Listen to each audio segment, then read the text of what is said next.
What theater can you go to and you get this? You get a show before the show. Yeah. I'm just hoping it doesn't sound like it. It's nice, but I just want to make sure it doesn't sound like a dentist's office because everyone's. Choosing the correct music for this scene was not the foremost.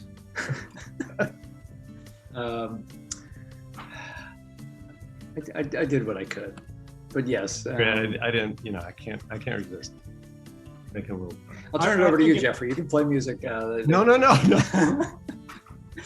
can sing. You can sing. I do think this is better than a dentist's office, at least better than mine. I think my goal is at least it's better than silence, because we're all just sitting here and it's quiet and nobody knows what to do. Yeah. Gives us all something to listen to as people are arriving. I think we're just about done. I'll probably start in just a few seconds. I think most people are here. The joke I like to make is people don't have to find parking; they just can show up. So, oh, right under the wire here. So, all right, welcome everybody. I'll try to keep an eye on the waiting room, see if anyone is still out there. Let me take out the music. All right, so welcome everybody. My name is Nathan Agan. I'm the host and producer of The Working Actor's Journey, which started as a podcast and then over the pandemic really kind of blossomed into some readings and now a workshop series that we're calling The Rehearsal Room, which allows professional artists and newer actors to get together and work on a scene in a way that very often doesn't happen in professional work, to have the time and luxury to really explore a scene over the course of 8 hours because of production elements, because of so many other things. You just don't often get that time. So that's what's been really exciting. Not only that time of what people can do in terms of working on the scene, but then that combination of bridging the generations, people that have been working, whether it's 20, 40, 60 years, with people that are just getting their career started, whatever their age. So that's what we've been really excited to do in these workshops. And so this evening, you're going to see a scene from As You Like It. It's early in the play, and I'll let the group kind of explain more. Yeah, I will just say the other thing I just wanted to mention, some of you may have seen, depending on social media where you might have found this, we're choosing a charity for each evening. Your ticket obviously tonight was free. If you are in a place to give, the charity tonight we selected is City of Hope, which is a cancer research and treatment center. You can go to cityofhope.org/giving to explore options there. I'll put some links in the chat and then follow up by email. We are doing additional scenes over the coming weeks. You can sign up to actually sit in on all the rehearsals, or if you just go back to the same link where you got your ticket for tonight, you can sign up for free tickets for the other evenings coming up through the rest of May. So that's it for me. I will turn it over to Geoffrey Wade, our director, and hope you have a great time. I'll be back at the end. I will say, sorry, one more thing. If you have questions as we go, you can drop them in the chat, and I'll just kind of collect those, and we can have a little bit of a discussion afterwards. Be an opportunity to ask questions of the director, the artists, the dramaturg, about the process. So that time is in there too. So all right, I think pretty much now that's it for me. And now I will officially turn it over to Geoffrey. Thank you very much.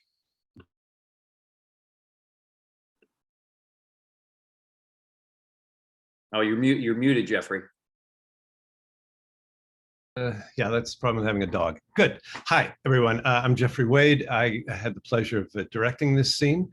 I'm going to let Gideon, our dramaturg, introduce the scene both in terms of Shakespeare and his time, where he was in his writing, and introduce us to the world a little bit, and then perhaps setting up a little of what's going on in the play, although this is very early in the play, this scene that we're about to do. After Gideon talks, I'd like each of the actors or the actors to come on as a group and just introduce yourselves, say your name, and the character you're playing. Then we'll all go off stage, and we'll start. I do want to let you know that I am playing Duke Frederick today. I came on sort of late. We lost one of our actors at the last moment. So you have me as Duke Frederick, and Gideon will be playing Charles, the wrestler. And I think that's really all I have to say. Gideon, why don't you take it away, and I'm going to go away for a bit.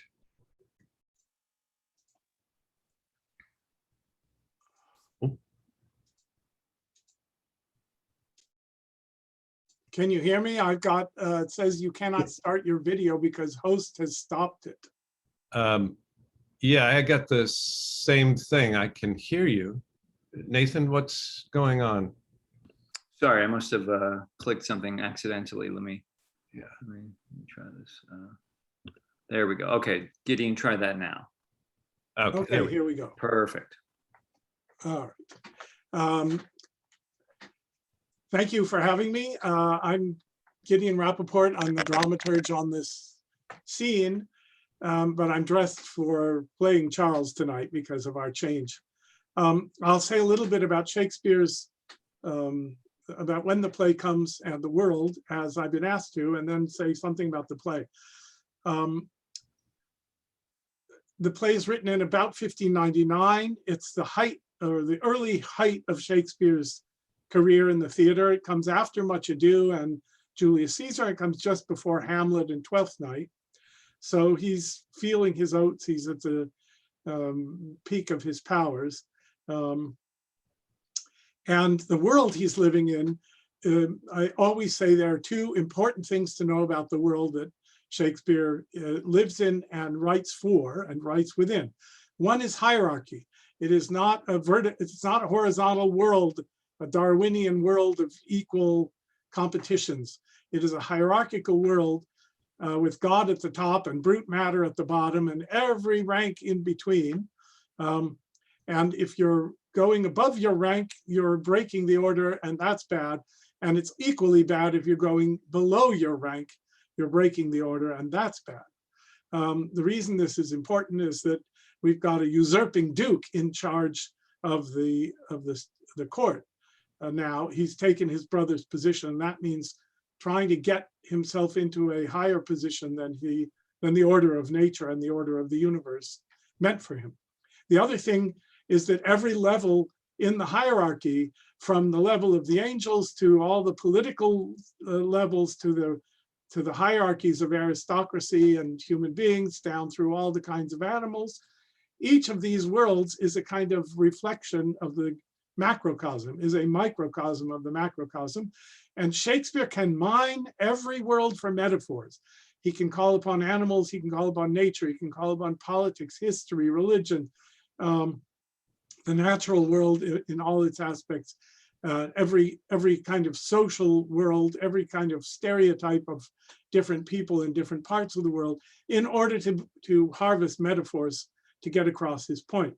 And they all of them correspond with each other. All these levels of the hierarchy correspond with each other. And so he can make analogous points easily. All right, the setting of the play is technically France, but really France and England. The two forests are the forest of Arden, which is near where Shakespeare grew up, and the Ardennes forest in France, and Shakespeare conflates them together. The source of the story is Thomas Lodge's prose romance called Rosalind. So Shakespeare's taking this kind of novel, or early form of a novel, and transforming it into a play. The beginning of the play is rooted in the problem of the court, which is envy. So in the first scene, which we're not going to see, Oliver, his older brother, is envious of Orlando, and he's mistreating him and abusing him. And Orlando is starting to feel like he can't take it anymore. They are both the sons of Roland, Du Bois, and Roland and Orlando are anagrams of each other. And the reason Oliver can't stand Orlando is pure envy. He can't stand it that other people love his brother and not love him. And that's the definition of envy. You want another's harm because you think his goodness is hurting you. Then we come to court and we see that the Duke has done the same thing with his brother. He's usurped the court from his brother, kicked him out, and for the same reason, he envied his position. And after this scene, he's going to kick Rosalind out of his court because he envies her position on behalf of his daughter, Celia. So that's why that's the condition of the Duke and of the court. Now, Shakespeare uses other places all the time to change people. So they're going to leave the court, they're going to go be changed in the forest, and then they're going to come back. And the forest is not nature. It's not Rousseau. I mean, it's not Rousseau's nature. It's not a place where everybody's fighting everybody. It's the creation of God, and it's a place to be healed. We're not going to see that part, so I won't talk too much about it. But then in the end, they return to the court, everybody healed. In our particular scene, there are two overthrows going on, or three rather. The character I'm playing, Charles, is overthrown by Orlando, surprisingly. And both Orlando and Rosalind are overthrown by love. And so that overthrow sets the play going. The forest, when they leave the court, will be the locale in which their love is tested against the reality of nature and their characters. So I think that's about all I want to say to start, and I will turn it back over to Geoffrey. Great, thanks very much. Could we have all the actors, everyone come back on? And I'm just going to go from my screen. Could we start with LeBeau? Will you introduce yourself? Can't hear you. You're I muted. can't hear you. Mike, there you go. Hi, my name is Madeleine Person, and I am LeBeau, the courtier. Great. Whitney, you're next. Hello, I'm Whitney Wakimoto, and I'm playing CELIA. Good. Just check the Whitney. Just check the volume on your mic volume. It sounds just a little low. I can talk louder. Is that better? That's perfect. Okay. Great. And Janet, Rosalind. Hi, I'm Janet Greaves, and I'm playing Rosalind. Good. Gideon, you're next on my screen. I'm Gideon Rappaport, and I am in this emanation playing Charles the wrestler. Good. Hence my costume. And Jamal. Hey everybody, my name is Jamal Douglas and I'll be playing Orlando. Great. I'm going to ask all of us actors to disappear for a moment. And the people who are starting us off, please do give yourselves a couple of moments to recenter, remember where you are, what we've talked about. We are, just for everyone's benefit, we're going to do this, and we'll probably have a few notes or things, comments to make, and then we'll probably have a second go at it. So I'm going to go away now. You guys take your time and start when you're ready.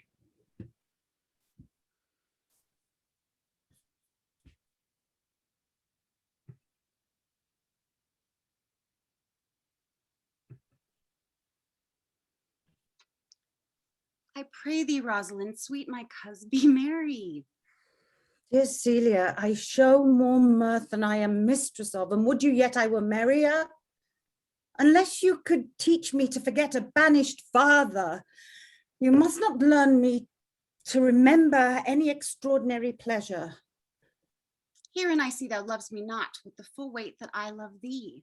If my uncle, thy banished father, had banished thy uncle, the Duke, my father, so thou hadst been still with me, I could have taught my heart to love and take thy father for mine.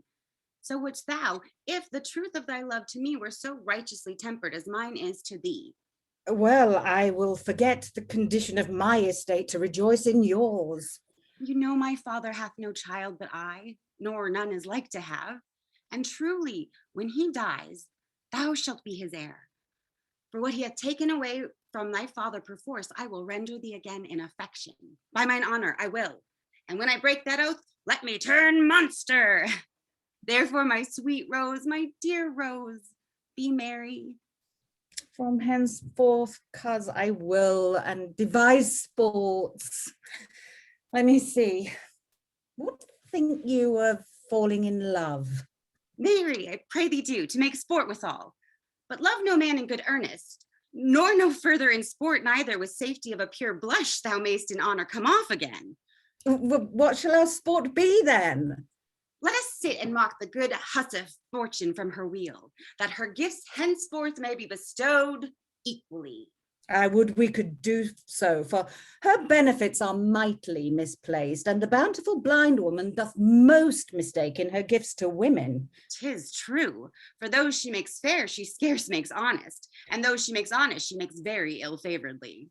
Nay, now thou goest from fortune's office to nature's. Fortune reigns in gifts of the world, not in the lineaments of nature. No?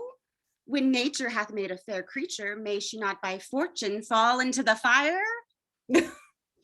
Here comes Madame LeBeau, With her mouth crammed with news.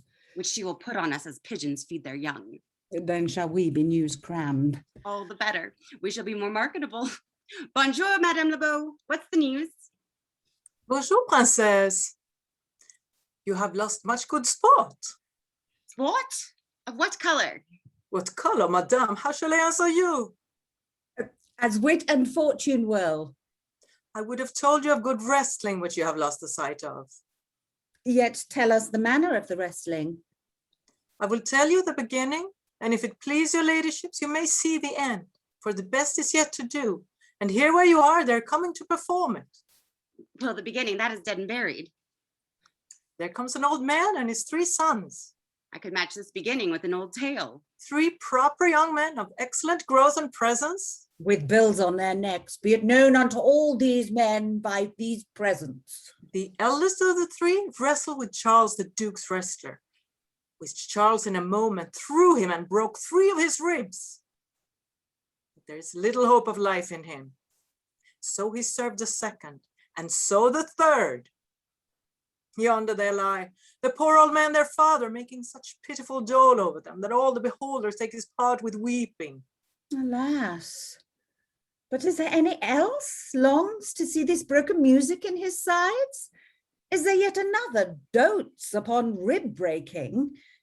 Shall we see this wrestling, cousin? You must if you stay here, for here is the place appointed for the wrestling, and they are ready to perform it. Yonder, sure they are coming.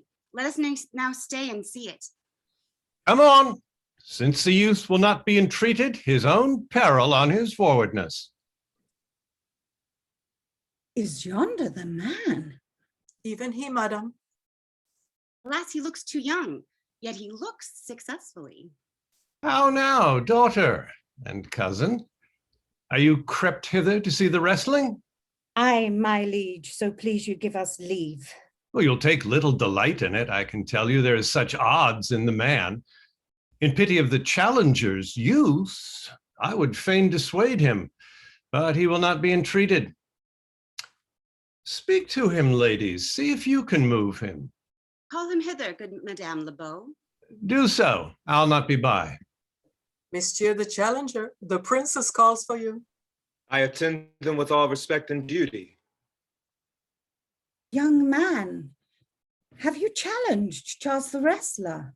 No, fair princess. He is the general challenger. I come but in as others do, to try with him the strength of my youth. Young gentleman, your spirits are too bold for your years. You have seen cruel proof of this man's strength. If you saw yourself with your eyes or knew yourself with your judgment, the fear of your adventure would counsel you to a more equal enterprise.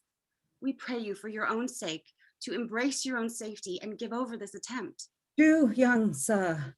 Your reputation shall not therefore be misprized. We shall make it our suit to the Duke that the wrestling might not go forward. I beseech you, punish me not with your hard thoughts, wherein I confess me much guilty to deny so fair and excellent ladies anything. But let your fair eyes and gentle wishes go with me to my trial, wherein if I be foiled, there is but one shame that was never gracious. If killed, but one dead that is willing to be so. I should do my friends no wrong, for I have none to lament me. The world no injury, for in it I have nothing. Only in the world I fill up a place which may be better supplied when I have made it empty. The little strength that I have, I would it were with you. And mine, to eke out hers. Fare you well. Pray heaven I be deceived in you. Your heart's desires be with you. Where is this young gallant that is so desirous to lie with his mother earth? Ready, sir, but his will hath in it a more modest working. You shall try but one fall. No, I warrant your grace, you shall not entreat him to a second that have so mightily persuaded him from a first. You mean to mock me after? You should not have mocked me before. But come your ways. Now Hercules be thy speed, young man. I would I were invisible to catch the strong fellow by the leg. Oh, Oh. oh, Oh, oh, excellent young man. if I had a thunderbolt in mine eye, I can tell who should down. Oh! No more. No more. Yes, I beseech your grace. I am not yet well breathed. How dost thou, Charles? Cannot speak, my lord. Bear him away. What is thy name, young man? Orlando, my liege, the youngest son of Sir Roland de Boys. I would thou hadst been son to some man else. The world esteemed thy father honorable, but I did find him still mine enemy. Thou shouldst have better pleased me with this deed hadst thou descended from another house. But fare thee well, thou art a gallant youth. I would thou hadst told me of another father. Were I my father, cuz, would I do this? I am more proud to be Sir Roland de Boys' son, his youngest son, and would not change that calling to be adopted heir to Frederick. My father loved Sir Roland as his soul, and all the world was of my father's mind. Had I before known this young man his son, I should have given him tears unto entreaties, ere he should have thus ventured. Gentle cousin, let us go thank him and encourage him. My father's rough and envious disposition sticks me at heart. Sir, you have well deserved. If you do keep your promises in love, but justly, as you have exceeded all promise, your mistress shall be happy. Gentleman, wear this for me, one out of suits with fortune, that could give more, but that her hand lacks means.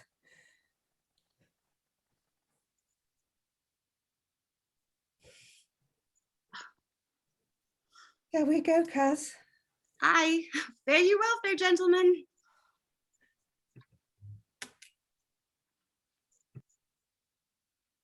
Can I not say I thank you?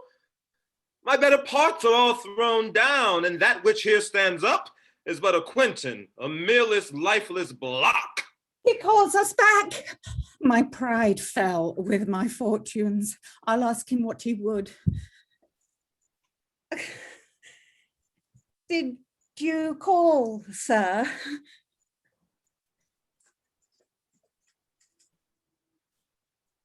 Sir, you have wrestled well and overthrown more than your enemies. Will you go, cuz? I'm with you. Fare you well.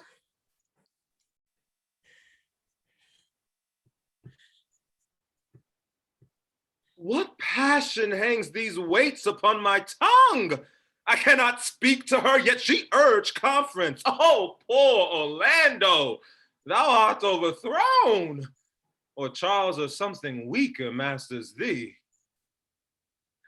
Good sir, I do in friendship counsel you to leave this place. Albeit you have deserved high commendation, true applause and love, yet such is now the Duke's condition that he misconstrues all that you have done.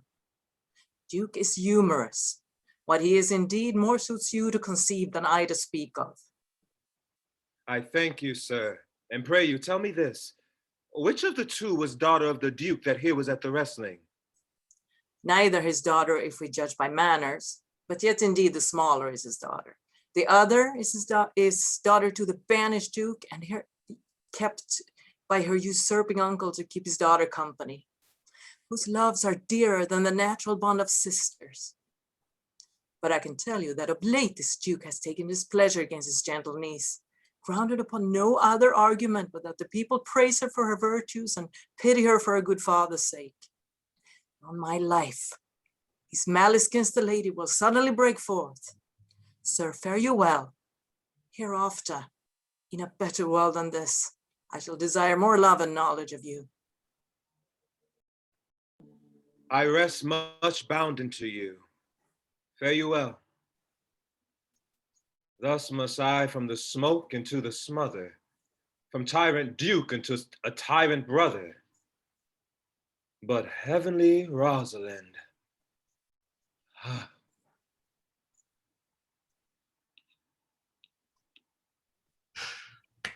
Oh, a wonderful, wonderful, and out of all seeming wonderful, which I believe is a quote from this play. That was just terrific. Orlando, oh, sorry. Go ahead. Go ahead. No, you should do the R. Oh, I see. You know, it changes each time depending on what I'm feeling for my day. You know, it's got a lot of things for my book. We never know. That's part of the pleasure of it. I did suddenly realize that my mic was still open and I was laughing, so I had to, in a good way, at stuff that was going on, particularly when poor Orlando is standing there so smitten that he can't say anything. It's very great. That was great. Very, very good all the way through. I do have just a couple of tiny things I want to say, and then Gideon will probably ask things, but mainly I want to say how much I enjoyed that. You guys did what I would have encouraged you to do, but this is good. You didn't need a halftime talk, which was to really keep taking steps forward. Sometimes people get to this kind of thing where, you know, there's however many people, 20 people. Oh, that's wonderful. 20 people watching. Some actors will retreat to what they feel is safer. And every single one of you moved forward, which I really want to salute. Just there's been terrific work going on for everyone. So that just goes without exception across the board. I want to pick out Whitney in particular, who has found a way to really differentiate herself from Rosalind. Sometimes these two women can sound kind of same-ish, especially in these very early scenes, frankly. So there was a great definition between that and Rosalind Janet, who embraced my call to find Rosalind's innocence and her sort of dumbfounded quality at being struck with love this way. We all know Rosalind as, you know, one of the great characters, you know, like Hamlet or Lear, and she can seem sometimes in memory a little, I don't know, a little pedantic or something. So finding her innocence, particularly early on, is crucial. And you did a wonderful job of that. Madeleine, your LeBeau is just becoming absolutely delightful. Again, you're finding the range of that person from the courtier. I loved your first entrance where you actually, you know, you said bonjour back to them, which was great. That's great. I don't think it's going to bother the playwright who's been dead for 400 years. No one's going to notice. It was great. And then the warmth and sort of more connection you found personally with Orlando towards the end. I love that. I want to, I'm just, this is for everyone's benefit. I went to a college and it had a good theater department, not great or famous. There were a lot of good people around at the time, so we had a good time. But the man who ran the program, people would sort of jokingly say, well, he only had 3 things he'd ever told you about acting. But there are 3 things that, if you expand them, really sort of cover everything. And they were honor the playwright, which means you have to be serving or serve the playwright. You need to be serving the playwright, not necessarily, you know, yourself as an actor. That will make you play your intentions. The other one, this sounds very easy, but maintain the illusion of the first time. And that's the actor's job to, keep making this fresh. So maybe it's slightly different. That involves listening so that you're really playing off the other person. And the last one is play the differences, which I'm always trying to encourage people to move further away from their sort of safe center, all of which you guys were doing. So I salute you for that. A couple of things I wanted to say. Yeah, that initial LeBeau stuff was great. Here's a small thing. LeBeau, you need to pick out, which you may have lost this, you will lose the sight of it. I can't remember exactly how the line goes. Do you know where that is? Yeah, I would have told you good wrestling, which you have lost the sight of. Yes, I think you just need to lift the word sight. You've lost the sight of it. You've missed, okay. And because that then makes it easier for Rosalind to respond with, well, tell us, right? If we didn't see it, tell us about it, right? That's the interplay there. So just lift that word, that's all. Okay. Beginning, CELIA, this line that is bedeviling us all. Well, the beginning means, well, tell us the beginning, and throw away the rest of that line. Right. What she's saying is, well, in that case, if we've missed it, then tell us about the beginning, because it's all gone away already, right? Okay. Does that make sense to you? I think so. I'm just not sure how to. Clearly, I'm not able to say it with the words because I keep trying it differently. Let me try to help. Yeah, Gideon? You're treating the word that as demonstrative, like pointing. That is dead and gone. That's not what it means. It just means it's the relative pronoun, like which, the beginning which is dead and buried. Okay. So if you make the that just mean the relative pronoun, the beginning that is dead and buried, as opposed to the ending, which we're going to see. Okay. You understand what I'm saying? Yes. I think that'll make it easier for you to throw that away. And LeBeau, this is sort of an across the line thing. Again, you have to help her by sort of lifting. Well, then you can see the end, right? Yeah. Because she, once again, all these characters are picking up on what you say. Well, if we're going to see the end, then tell us about the beginning. Well, the beginning, which is dead and buried. Yeah. It just means which is already past. Yes. So that's look, because I think last time I am staying on all the way till you come in, the Duke comes in. Yeah. But last time I think we were more of us staying all the time. You still think I should stay all the time there? Stay on? Yeah, until you and I actually. I complicated things by going off when the Duke went off because I didn't want to be there for the more intimate conversation. Yeah. Exactly. So maybe I don't have to either. Yeah, I think perhaps your instinct is right. Again, because we don't have a proper stage to work with. Yeah, if you feel it's better to be off, take yourself off. Is that what you're asking? Yeah, I mean, it's between Janet and CELIA, Yeah. That thing. So let's remove yourself completely. So take yourself off. Okay. Okay. Does that answer your question? Yeah. Okay. So from when then? Just when the others go, I go. Yes. Okay.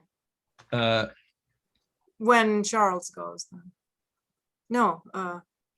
When the Duke says, "I'll not be by," he steps aside. You're still there. Yeah, and I after my line. Okay. Yeah. Right, and then you can go. Yes, that's it.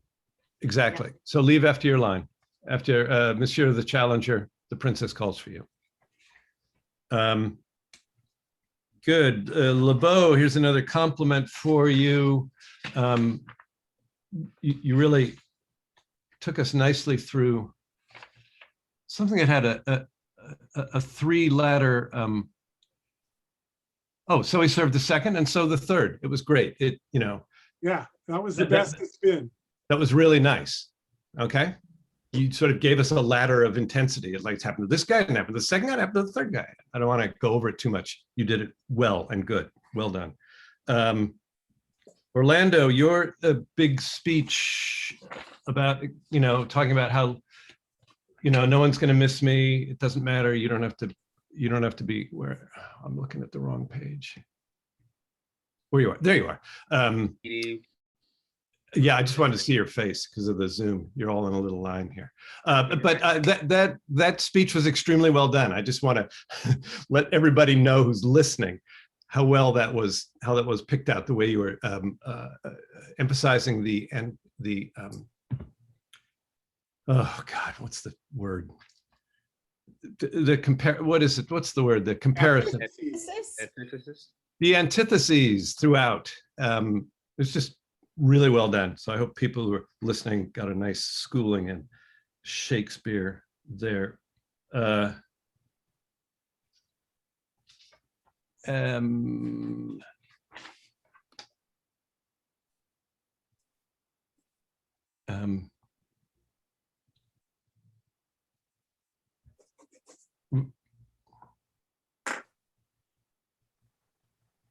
Rosalind, you have a line about your father. Oh, no, that comes a little later. Orlando, do you have a line about that masters thee? I do. Oh, that's your very last line, isn't it? Mm-hmm. Almost the end.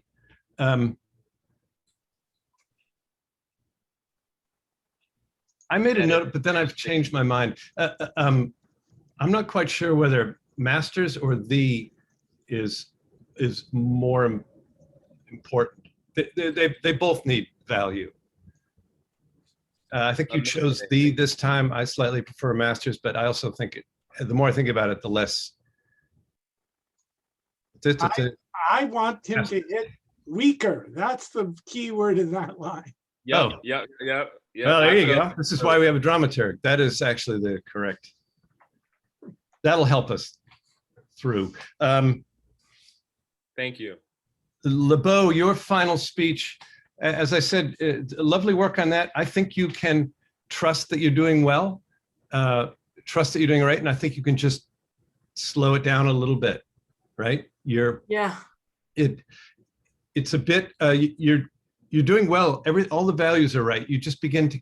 It's like running downhill. You begin to get a little ahead of yourself, right? So don't think I'm saying you're doing anything wrong. I just want you to take a little bit. No. I'm just so, because I tell my daughter, like, for 10 years when she's been acting all the time, you have to slow down and pronunciate and slow down. You know, but I can't do it myself, you know. You can. And this is really why I'm doing it. You are doing it. You are doing it, and you have been doing it. I'm giving you permission to go even further, right? Okay, thank you. Yeah, that's what we want. And there was one. I'm sorry, I took notes in two different places. There's a line, Rosalind, my father loves Sir Roland as his soul, so that when you get to the father in the next line, we don't need, that's old news already. So all the world is my father's mind. Yeah. My father loved him, and everybody else thought the same thing. Something like that. I got it picked out twice, and I only needed it once. Understand? Yeah. It's what Dakin Matthews calls old news. Once something has been mentioned, you don't need to lift it again.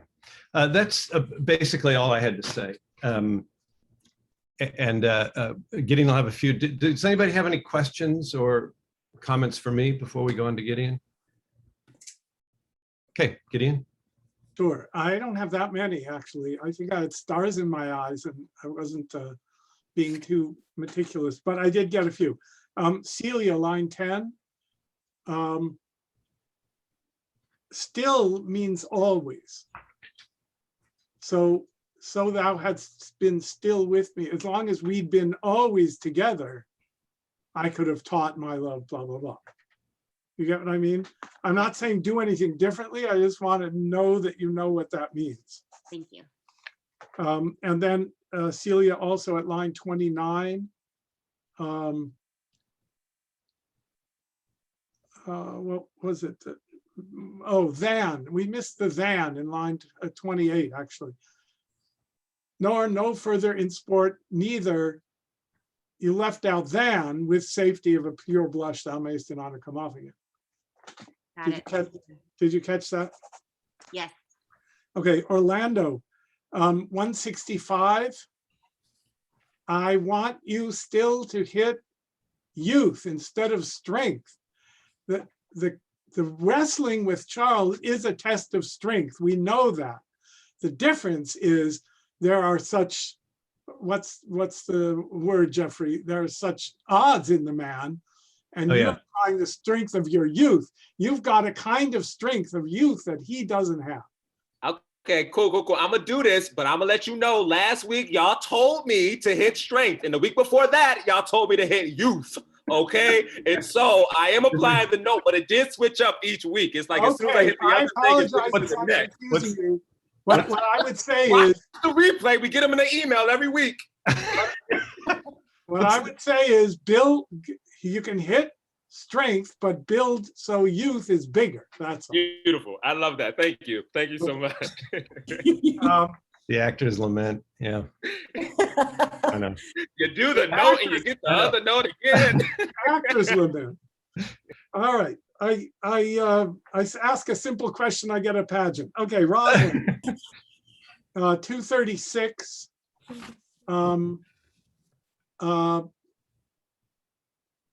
What was it? 230, gentle cousin. I got the words wrong. Ere he should thus have ventured. I said ere he. Yeah, you knew that. Okay, good. Yeah. Oh, yes. Yeah. You reversed the words, that's all. I could hear it. Two more. LeBeau in it 274, and also I think a few lines down. When you say the word Duke, I want you to work on a liquid U. Oh, I forgot that again. Dang it. Every time you say Duke, it's got to have that Y in it. Duke, not Duke.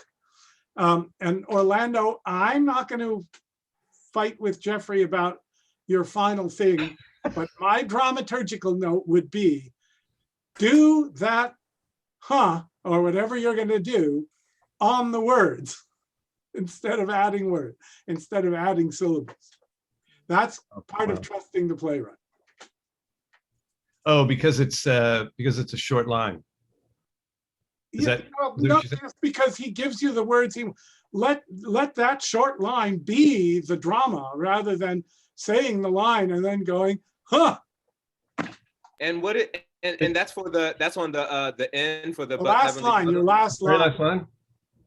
Okay, cool. Because I didn't do that this time, and I think that Madeleine came in and said she missed it, but I don't think I did it last time. Well, I think she might have meant a different line, but in this line, you said, but Heavenly Rosalind, huh? No, he didn't this time. I did not do that at all. Then why did I take this note? I didn't. I had to. I don't know. I don't know why you did it either, but I definitely just fell with no sound. We've heard All right, Nathan, I want the instant replay. There you go. We're gonna watch these replays, baby. All right. I appreciate you. I appreciate you very much. So I appreciate you. You're doing great. We've heard it all different ways, and I'm willing to take. I'm just going to leave this because I'm willing to hear whatever it's right, whatever it feels like in the moment on that last line. I like the way it happened today. Whatever it was. So good. Where are we in time? Oh, we've spent about 50 minutes. I'd like to go through it one more time. Let's just take like 3 minutes and everybody can grab a glass of water or something. I know I forgot to put mine right here, and sit in front of the AC for a moment. It's nearly 100 degrees out here in the valley, so I don't know where all you all are, but it's hot here today. Anyway, process. I see smoke from a fire. Where are you, Jamal? I'm in Sherman Oaks. It's hot as hell. Oh yeah, you're just down the road. Yeah. Okay. Anyway, so let's take 5 minutes, and for those of you who are watching, do what you need for 5 minutes. I'm going to come back and do it again, nice and easy. All right.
Come on. There we go. Hello, guys. Is everyone here now? Rosalind.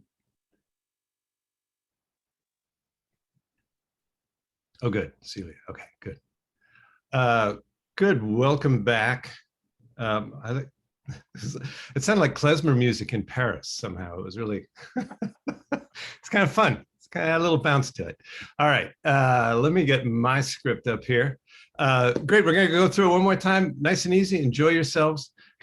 People, I've said, take your time, please take your time. But remember that great sort of, I always think of it like a hand in the small of your back, the sort of feeling we got with the Italian rehearsal. So I know I'm asking you to both take your time and move it along, but you're good actors and you can handle two thoughts at the same time, all of you. So let's, those of us who are off camera, go off camera. Celia and Rosalind, once again, please give yourself a few moments before you start. And let's have one final lovely go at this.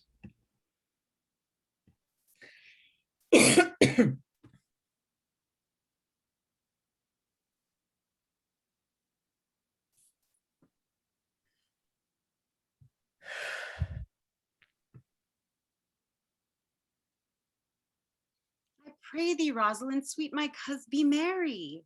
Dear Celia, I show more mirth than I am mistress of, and would you yet I were merrier? Unless you could teach me to forget a banished father, you must not learn me how to remember any extraordinary pleasure. Herein I see thou lovest me not with the full weight that I love thee. If my uncle, thy banished father, had banished thy uncle, the Duke my father, so thou hadst been still with me, I could have taught my love to take thy father for mine. So wouldst thou, if the truth of thy love to me were so righteously tempered as mine is to thee. Well, I will forget the condition of my estate to rejoice in yours. You know my father hath no child but I, nor none is like to have.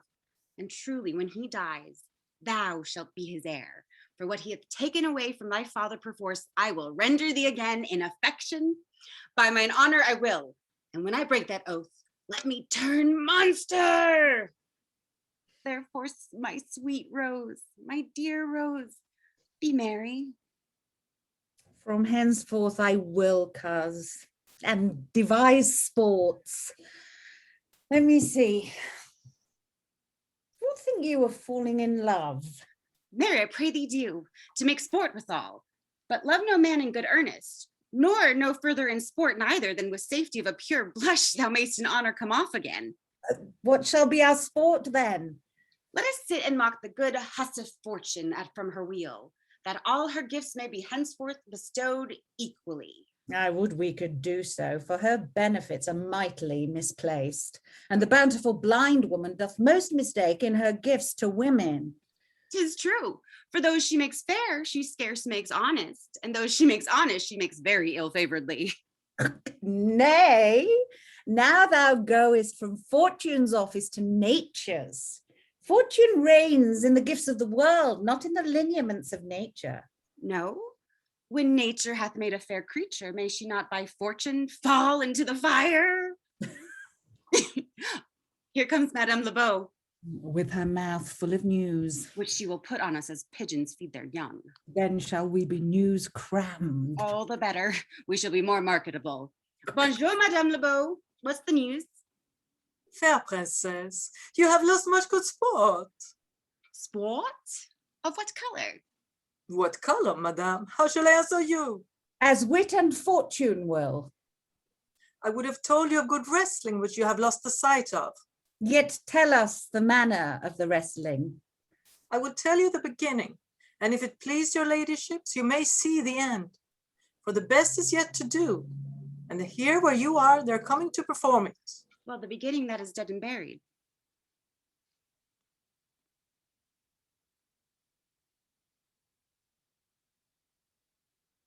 There comes an old man and his 3 sons. I could match this beginning with an old tale. 3 proper young men of excellent growth and presence. With bills on their necks, be it known unto all men by these presents. The eldest of the 3 wrestled with Charles, the Duke's wrestler, which Charles in a moment threw him and broke 3 of his ribs. But there is little hope of life in him. So he served the 2nd, and so the 3rd. Yonder they lie, the poor old man, their father, making such pitiful dole over them that all the beholders take his part with weeping. Alas. But is there any else longs to see this broken music in his sides? Is there yet another dotes upon rib breaking? Shall we see this wrestling, cousin? You must if you stay here, for here is the place appointed for the wrestling, and they're ready to perform it. Yonder's sure they're coming. Let us now stay and see it. On, since the youth will not be entreated, his own peril on his forwardness. Is yonder the man? Then he, madam. Alas, he is too young, yet he looks successfully. How now, daughter and cousin? Are you crept hither to see the wrestling?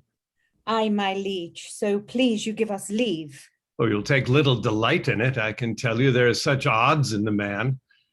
In pity of the challenger's youth, I would fain dissuade him, but he will not be entreated. Speak to him, ladies. See if you can move him. Call him hither, good Madame Lebeau. Do so. I'll not be by. Monsieur the challenger, the princess calls for you. I attend him with all respect and duty. Young man, have you challenged Charles the wrestler? No, fair princess. He is the general challenger. I come but in as others do, to try with him the strength of my youth. Young gentlemen, your spirits are too bold for your years. You have seen cruel proof of this man's strength. If you saw yourself with your eyes or knew yourself with your judgment, the fear of your adventure would counsel you to a more equal enterprise.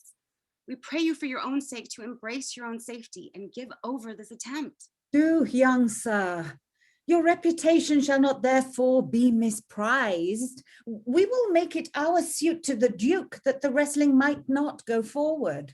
I beseech you, punish me not with your hard thoughts, wherein I confess me much guilty to deny so fair and excellent ladies anything. But let your fair eyes and gentle wishes go with me to my trial, wherein, if I be foiled, there is but one shame that was never gracious. If killed, but one dead that is willing to be so. I should do my friends no wrong, for I have none to lament me. The world no injury, for in it I have nothing. Only in the world I fill up a place which may be better supplied when I have made it empty. The little strength that I have, I would it were with you. And mine to eke out hers. Fare you well. Pray heaven I be deceived in you. Your heart's desires be with you. Where is this young gallant that is so desirous to lie with his mother earth? Ready, sir, but his will hath in it a more modest working. You shall try but one fall. No, I warrant your grace, you shall not entreat him to a second that have so mightily persuaded him from a first. You mean to mock me after? You should not have mocked me before. But come your ways. Now Hercules be thy speed, young man. Oh, I would I were invisible to catch the strong fellow by the leg. Oh. Oh. Oh. Oh. Oh. Oh, excellent young man. If I had a thunderbolt in mine eye, I could tell who should down. Oh! No more, no more. Yes, I beseech your grace. I am not yet well breathed. How dost thou, Charles? Cannot speak, my lord. Bear him away. What is thy name, young man? Orlando, my liege, the youngest son of Sir Roland de Boys. I would thou hadst been son to some man else. The world esteemed thy father honorable, but I did find him still mine enemy. Thou shouldst have better pleased me with this deed, hadst thou descended from another house. But fare thee well, thou art a gallant youth. I wouldst thou had told me of another father. Were I my father, cuz, would I do this? I am more proud to be Sir Roland's son, his youngest son, and would not change that calling to be adopted heir to Frederick. My father loved Sir Roland as his soul, and all the world was of my father's mind. Had I before known this young man, his son, I should have given him tears unto entreaties, ere he should thus have ventured. Gentle cousin, let us go thank him and encourage him. My father's rough and envious disposition sticks me at heart. Sir, you have well deserved. If you do keep your promises in love but justly, as you have exceeded all promise, your mistress shall be happy. Gentleman, wear this for me, one out of suits with fortune, that could give more, but that her hand lacks means.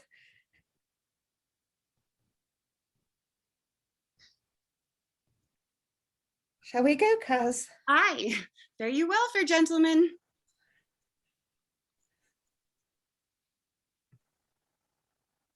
Can I not say I thank you? My better parts are all thrown down, and that which here stands up is but a Quentin, a mere lifeless block. He calls us back. My pride fell with my fortunes. I'll ask him what he would. Did you call, sir?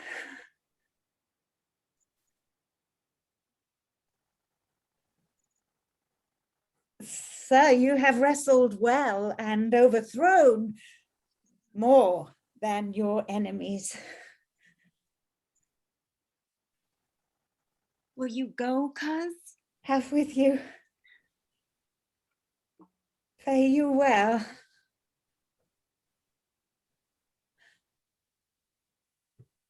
What passion hangs these weights upon my tongue?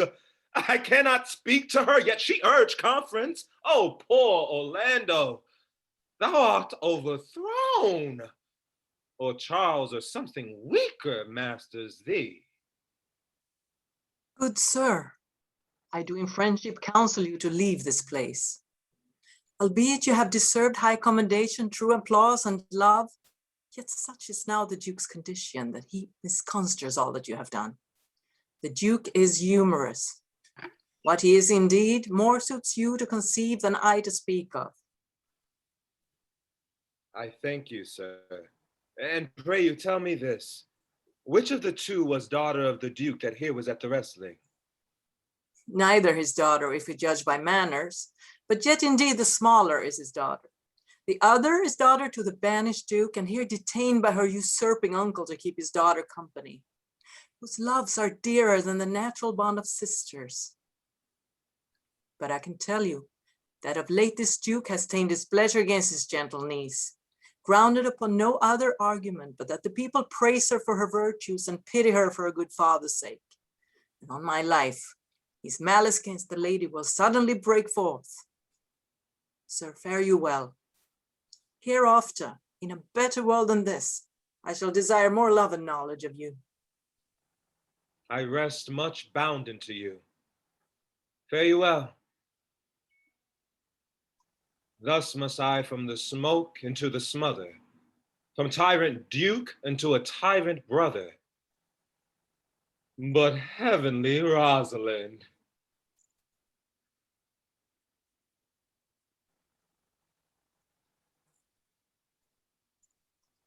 Oh my God, you guys. That was terrific. Nailed it. Nailed it. Terrific. Fabulous. I hope everyone is watching Realistic. They just saw a tutorial on Zoom acting from you guys. There was such wonderful contact reactions. I mean, just wonderful. All I took was good notes, and maybe I'll just email them to you. But what I really admired was the way. I mean, everybody had, and CELIA, you in particular, I realize now, have a lot of speeches where you're working your way through fairly difficult concepts, starting with your very first long one, describing about comparing the love for her and the father, and you led us through those perfectly. I mean, every single one was really great. Same way as I'd said earlier to Jamal. Just really terrific work. Everybody took the notes that we just gave you, which amazes me. Whenever I get a note, I usually don't execute it until 2 or 3 rehearsals later. And Rosalind and CELIA, that was a great work together early on. The real listening and responding, and just it's so hard to do on Zoom, but I felt a real connection between the two of you. I loved. This can be a nice session for you, Whitney, because I have a lot of really good things to say. I just loved how far you went, like that when you say, "Oh, I'm going to be a monster." That you really were finding the fun in her. And none of it was too far. None of it was too far. You were really working to bring your friend out of it wasn't just being funny. You were trying to accomplish something. So that was great. Ill-favored? Do you say ill-favored? Yeah, those she makes. Oh, that was another one. Yeah, it was really good. Again, you made a real joke about falling in the fire, all that stuff. You got the line right that we were giving you such a hard time about. Yes, you did. Yeah, you got it right. Jamal, I liked the weaker at the end. Madeleine, you've made a really interesting character out of LeBeau. Really terrific. I thought that last speech of yours was fabulous, Matt. Yeah. Thank you. Yeah. Just everybody's grown so much since we started. It's really super work from every single one of you. So I'm not going to give any more notes. I'm sorry, I didn't practice with the cues. Don't worry about it. But there was one tiny little delay. It's not a single person was muted when they came on or any of that stuff that happens on all this Zoom stuff. So extremely well done. And I'm now going to throw this back to Nathan if people have questions or anything, want to participate a little more. But I'm done, and I'm proud to work with all of you. Wonderful work, to echo what Geoffrey was saying, and just a joy to watch both versions, and just that kind of term of growing. It's like you're all my children. That 4 weeks ago we started, and with these little baby birds, and now look at where you've gone. I mean, it really is great. Like how far it's a testament to the work that you guys put into this, how far you can go with the scene, and the depth you can find in these scenes, when you have the time. I mean, you guys have the talent and the skill. It's just being able to have the time to find that. Usually in a production, it might be the 3rd or 5th week into it, or if it's a long run, maybe a couple months into it. But so it's really great that how much you guys have been able to mine from this in 4 weeks. So I want to piggyback on that, Nathan, by saying, for all the directors in the audience, give more time for text work at the beginning, because it pays off later. Yeah, absolutely. Yeah, it's one of those things that, right, it pays off dividends down the road. You don't, even if you think it's tedious at the beginning, it really helps. It saves you a lot of time in the end, and just makes it so much richer. So for those who are here live, if you have questions, if there's anything you want to know about, any questions, of anyone working on this, you can drop those in the chat, and I'll keep an eye on that. There are some questions that I have, and I'll go through, and we'll just kind of chat as long as people have time. And one thing that I wanted to mention that you'll see tonight, or you've seen tonight, and you will see with some of the other scenes, is one of the great things about this format is that we can really explore age blind, color blind, and gender blind casting, that we're not beholden necessarily to, well, it needs to be this or it needs to be that. But that's also part of the fun, is because you have actors that might not be playing these parts, either because of age or gender in a quote unquote traditional production. So that's been really fun to explore, not only in this scene but in other scenes. It makes me think, Janet, Geoffrey kind of talked about, finding the innocence of Rosalind, and we have an actor in another scene who's, probably in his 50s, and he's playing Silvius. And so that kind of similar thing, he's like, yeah, it's been a long time since I've been that dumbstruck in love. Right. And yet, I would imagine for you, Janet, that there's a piece of you that, you can connect and resonate with that part. So it's fun to see you have to kind of stretch in that way. Yeah. So do you mind talking a little bit more about just that process of reconnecting with that part of, young Janet, I guess we'll say, your teenage Janet? It's been really hard, I must say. It's been a much bigger stretch than I thought, and I'm not sure how successful it was, because I tend to go into this kind of girly kind of yearning thing, and it just shows you how much is in casting, right? Mm-hmm. How much is when you're cast as a certain role that you can play innately. I mean, I did this at drama school when I was 19. So it's a long time ago, but much more recently, I played Audrey, which is much more like my kind of casting. I'd be your Mariahs, I'd be the heavier, weightier women. And not that she isn't, obviously, later on as well, but particularly for this scene. So it was a huge stretch. And as Geoffrey was saying earlier, you kind of have to go to those places where it's not a nice feeling, because it's so out of your comfort zone. But thank goodness for the text, which kind of anchors you, and you get rooted in that. I was noting, I'd be interested to know what Gideon thinks about this. Like, I was playing with the idea of at the end, when she gives him it goes very monosyllabic, and I suddenly thought, I'm going to use this to make her kind of tongue-tied. I mean, I don't know whether that's the right call, but I know he often gives you these cues. And when I discovered that, it kind of made me find a bit more girliness, I guess, in her. Right on, Janet. Exactly right. Yeah, I have another question while you're up, Gideon, is what I noticed. I'm a very late developer, but like Geoffrey was saying about notes, I take them much later on, and I see things later on in the process. So I'm generally very quiet at the beginning of rehearsals, because I'm just taking it all in. But I noticed in the earlier scene with CELIA as well, the ROSALIND changes from you to thou.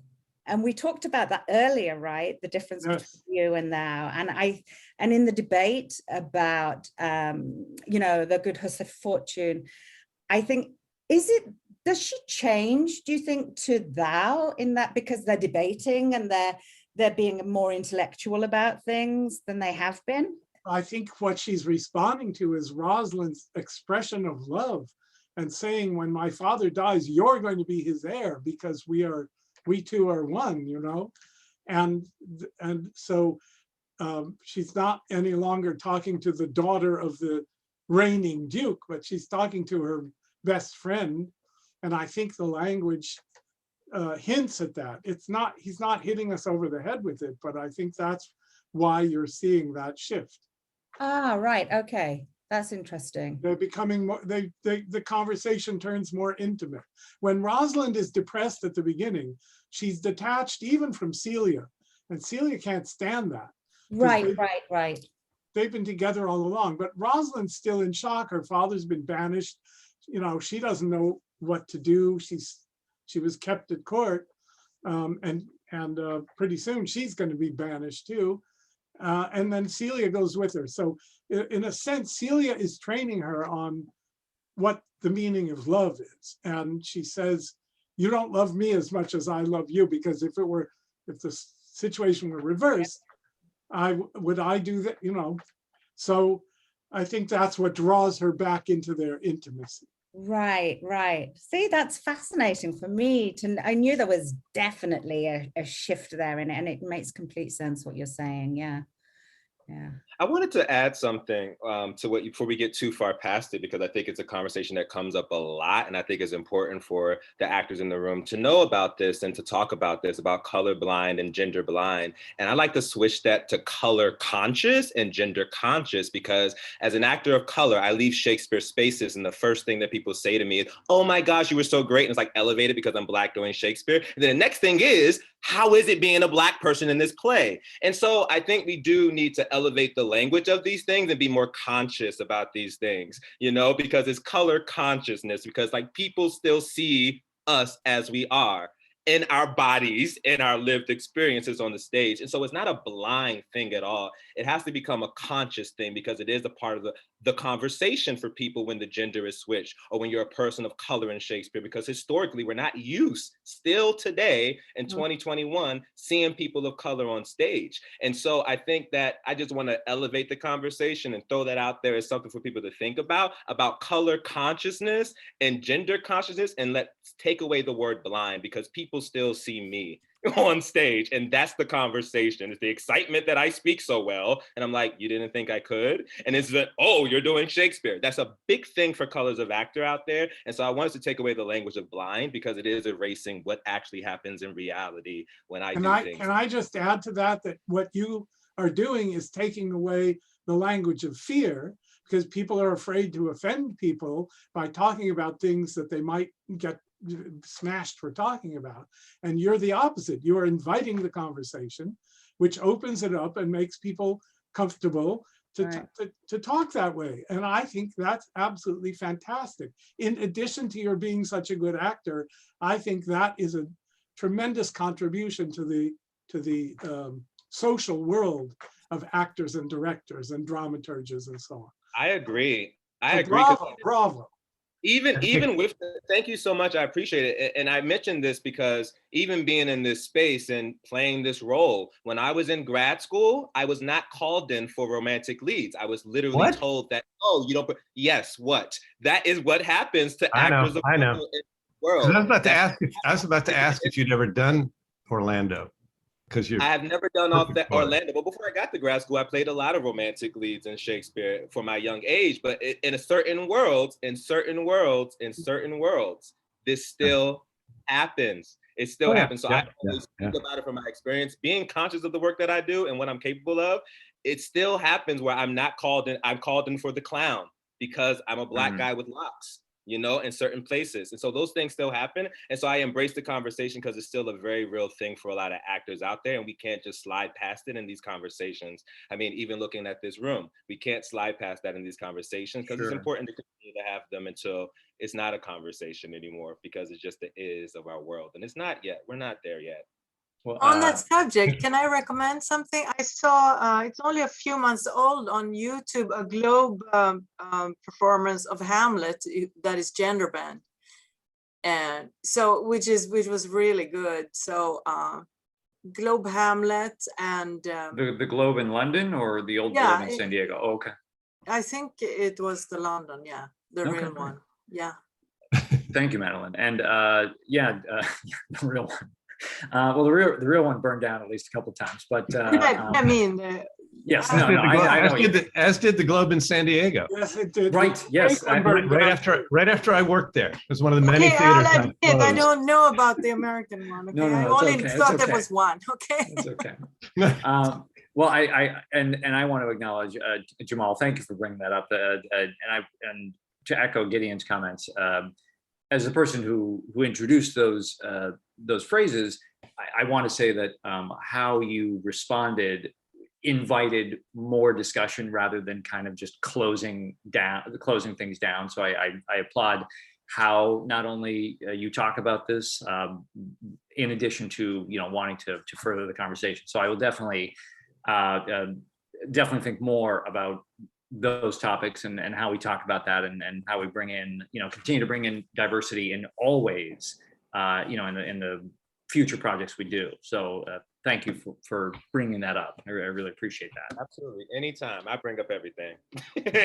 Good. Yeah. Jamal is one of the more vocal participants in this scene, so it's great. No, I mean, what I love is, and it was so clear from the work you guys were doing, is that you just all had so much fun working on this, which is what you hope for. I think any artist hopes for in a collaborative project, that it's not going to feel like work, that it's fun too, that as you're doing all this stuff.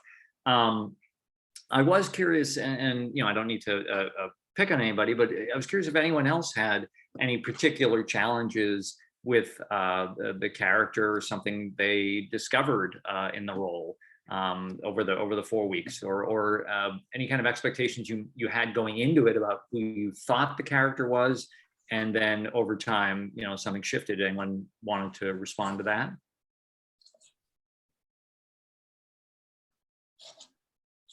I felt like I kind of came in with it with trying not to have any idea of what she was, and I feel like I'm just starting to understand who she is, and she's a lot more fun than I thought initially she would be.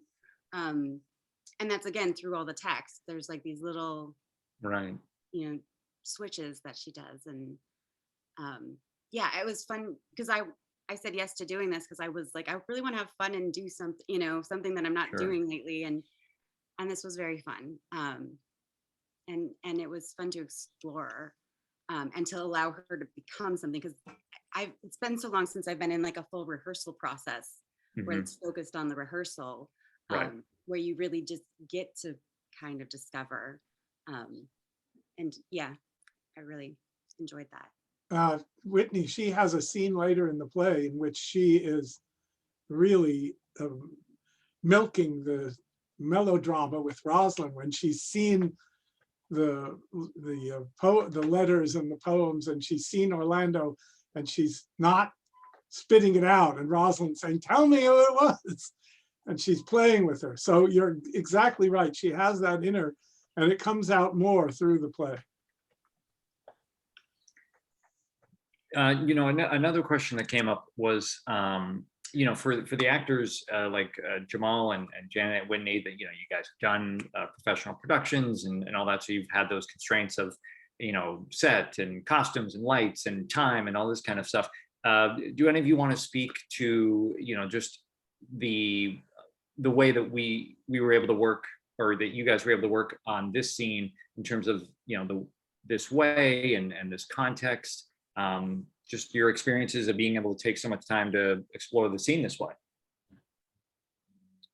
I loved it. Is what Gideon said earlier, spending time on the text is really, really important. And sometimes, depending on the theater you're working at or how much time you have, or the director and their experience, will zoom past the text work or zoom past the dramaturgy. Be like, no, I don't worry about that.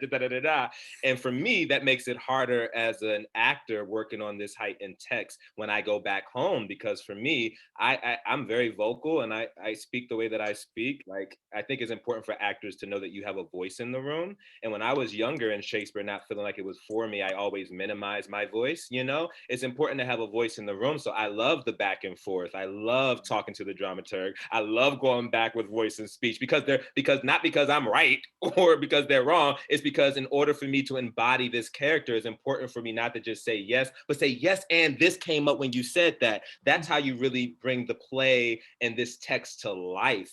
And so this was really great, because we're at the computers and we're working at text. We have the dramaturg right here, and everybody embraces all the voices in the room. And that only frees you up as an artist in the collective, in the community. So I loved working this way. Awesome. Great to hear. I'm just always fascinated what Jamal was saying there about directors who want to get you up on your feet like too soon. It's like directors love to block things. Second day. Okay, we're gonna start blocking. Let's have you here, and it's like, why? Wait, I don't know what I'm saying. Why am I? I have had directors who say, and they keep you at the table so long, so that by the time you do start, it's like you already know what you've already got the movement practically in your body. That it's sort of the opposite thing, which I kind of like. I was really delighted at how much the the actors were able to interact, not only not even in the same room. I mean, well, you're in Sherman Oaks. Where are you, Whitney? Are you up here in LA? I'm in Missoula, Montana right Oh, now. for God's sake. See, I mean, half a country, 1,500 miles away, wherever it is. All of this, and you still manage to all achieve, there was movement in it and real connection. So I just think, I think that's terrific. And it comes from, an ease with the text. You begin not to have to worry about every single word you're saying. And I mean, I know we're all over you all the time, but still the acting that was going on was terrific. I think a lot of that's from you. Like I wanted you to know with the Zoom, it was so helpful to do the second rehearsal where it was like, take the line, look at the camera, and like we got to see each other. And that was so helpful to find the beginning of that connection. Yeah. To grow it. So thank you for that. That was a really interesting exercise. Well, I'm very glad to hear that, because I mean, that's something I did earlier on one of these things, and people responded that way. I mean, it gave people a chance to actually look at each other's eyes, even though you're, one person is doing close-up camera work. So I'm glad to hear that. Good. I shall continue to use it on Zoom. And actually having the playbacks is really useful for that, because The replays, yeah. I can't, I mean, I have a love-hate with the Zoom. I love the fact that, Gideon's here and everyone's here and people are from different places and we can do this and sit down. I think it's vital. I think it does save so much work. But I mean, I'm amazed that I found it easier to make the connection with CELIA than I did with Jamal. And I think that was being able to look into somebody's eyes, right, as opposed to look at the camera. And I don't know why, because I think maybe, well, I guess there's a little bonus there. I guess it just made me realize, oh yeah, because it's very banter-esque, isn't it, with CELIA, but with Jamal, it's very sensual and very feeling. And you need that connection. And for me, I struggled with that, because I mean, look, there's no acting required, right? But when you can't look at him, right? When I'm here giving it, you just have, I guess the other thing is it's a really good exercise for your imagination. And, it really makes you see the images more richly, I must say. I was afraid of that, Janet, as well. I agree with you. And what I did that helped me was I listened more. And so although I was looking at the camera, like every word you were saying, all the actors that I have interchanges with, like letting it really come into my ear and really like hear you was like beautiful. And then it also translates when we're on stage in the room, because when you're in stage on the room, it's like hearing be going out the window. It's like, when am I next? What's the scansion? And, like it really strengthened my listening, because I had to listen. Well, I did find that on the second run through, actually, the first For Nothing, I kind of suffer from that first one out the window. And the second one, I found that this is exactly what I was doing. I was really, really listening much harder. So that'll be interesting to have that resource of the playback, right? The replay, to see how that's achieved, right? I want to chime in with my broken record that Shakespeare's audience went to hear a play. Yes, yeah, you're right. You're right. Yeah. My silent comment every time, even in here, a lot of the directors say, well, if we were staging this, here's what I do. And, I know. And part of me wants to say, you don't even need to think about it. We're just working on the words, just it's all there on the page. But I understand the sentiment. I think it's just an actor's inherent discomfort, right? Yeah. You're right. They meant, I don't know, which was it, the original Shakespeare company that only ever gave you the cue lines? Right. And it's like, so you only knew the few lines that were coming before, you had to listen, right? Right. Oh. We'll wrap up in just a minute or two here, but Madeleine, I'd love to hear, your experiences as, you worked on another scene last round, and now you're back for this round, with a different group. And I'd love to hear your experience of working with, you know, all these professionals and you know, creating and developing the character of LeBeau. What was your experience working on the scene? You make me speak every time. Well, I don't want to speak. I know. I wanted to go second round because I felt that, you know, this Zoom format and everything is new. So I wanted to perfect this, that also Geoffrey took further, you know, that we actually, how we look and all this to make it as, you know, present or as possible. So it has, it's good also, you know, for in general for Zooming, any Zoom you do, you know, but for, yeah, and I wanted to, you know, I'm in my classics period, I mean, a huge classic period, and I'm just enjoying it. And you know, I enjoy very much to work with these people who have a lot more experience than I have, and I learn a lot, you know, so it's great. Wonderful. Well, good. See, you don't have to say too much. That was great. Okay. You also have you also have a wonderful accent, so it's always nice to hear that too. Oh, thanks. I wanted to commend Madeleine because she was not afraid to ask questions from the start.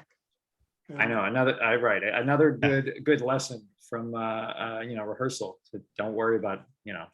Yeah, I it's can okay to ask add also questions. about the replays, you know, because I never thought that I was going to watch the replays, you know, that would be like, you know, like the nerd in school, you know, and like the over nerd. But I did, and I did again and again, and I really, that's very, very useful. So, you know, in the future in a class, I would almost think that I would record it and then just have it and bring it home, and then you can listen, you know, again, not even in a visual format, you know. So that is very helpful. It was very good. Well, I mean, you know, I listen to a lot of the sessions and rehearsals, and very often I'm not watching, and I know just by listening, you know, the clarity of the story, because as Gideon just said, Shakespeare's audience went to go hear a play. It has that quality, and so yeah, just being able to hear, you know, you know just from listening if the story's clear, you know what's going on. So yeah, well, especially with the classics, like yes, absolutely, the heightened language. Well, I want to thank all of the attendees who came, the audience. I thank you very much for being here. I'll just mention them again very quickly. If you would, all the links are in the chat. If you'd like to donate to City of Hope, there's a link to do that, cityofhope.org/giving. Our next scene presentation is next Wednesday, May 5th. We're doing the scene from Richard III with Elizabeth Swain directing. And there's still time actually to sign up and be an audience member for all of the weekly rehearsals through next Friday, May 7th. We have another 4 weeks of work, another 3 scenes going on. One just started earlier today, so there's still a lot to see. And there's a link in the chat, but you can also go to workingactorsjourney.com/rehearsal-room. So with that, I'll just kind of end the public part. The group, the As You Like It group, can stay where you are, and I will move everybody else into the waiting room, or you are free to sign off. But thank you again for attending, and hope you enjoyed this deep dive into As You Like It. So, all right, well,